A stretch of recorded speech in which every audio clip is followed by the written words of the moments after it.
Guys, James Gunn just changed the game again.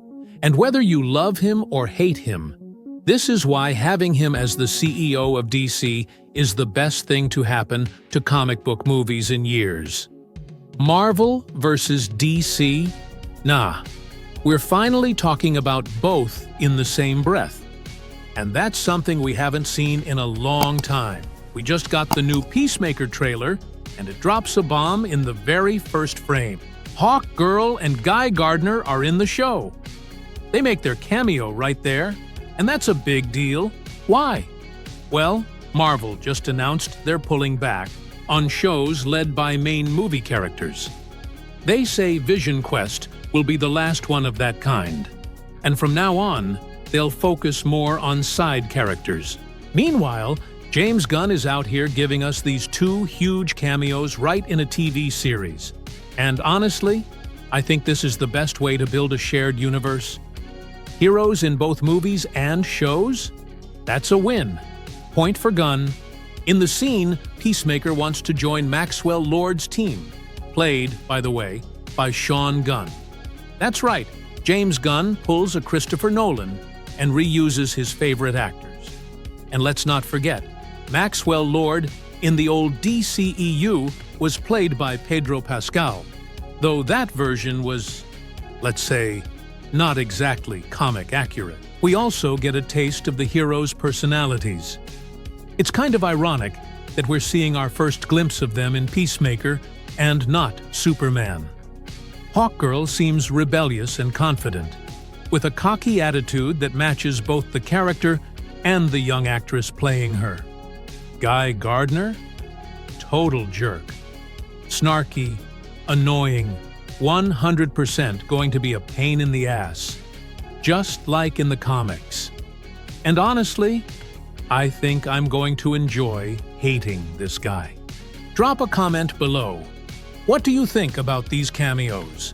Is this the kind of connected DCU we've been waiting for? Or do you think DC should avoid the whole "you have to watch everything" trap? Let me know what you think. And don't forget to hit that subscribe button for more content like this. Now, one of the most important moments in the trailer, and one that redefines James Gunn's DCU, is the confirmation of Rick Flagg's death. That's right, the debates are over. Gunn's DCU officially begins with the Suicide Squad, not Superman, and definitely not Creature Commandos, which people are already trying to ignore. In the trailer, we see Rick Flag Sr. trying to avenge his son's death. He's played by Frank Grillo, who also voiced the character in Creature Commandos, just like Gunn promised. So yeah, this DCU started the moment Gunn began directing a DC film. Now, there's been a lot of talk online about multiverse scenes in the show. Some fans think Gunn is using this to explain how Peacemaker crossed over into the new DCU, leaving behind the one with Henry Cavill's Superman. Others think it's a setup for Peacemaker to be killed off by the other Peacemaker we see in the trailer. But here's what I think. James Gunn always planned to include the multiverse in this series, with or without the current DC mandate. Even in an alternate timeline where The Rock was still in charge and Henry Cavill was Superman, Gunn would have still made Peacemaker travel through the multiverse. He's not the kind of guy who does things just to make it make sense. I mean, the Justice League scene at the end of Season 1 was literally 50 seconds long.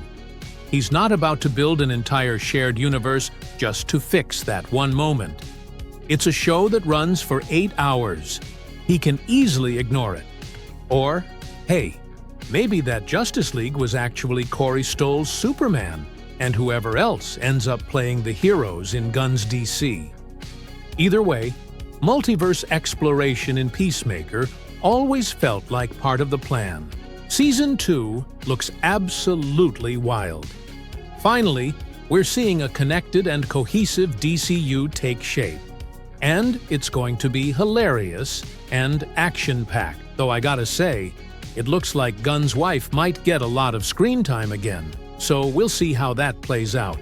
Let me know what you think in the comments, and if you haven't yet, check out my full breakdown of Gunn's Superman. I'll see you there.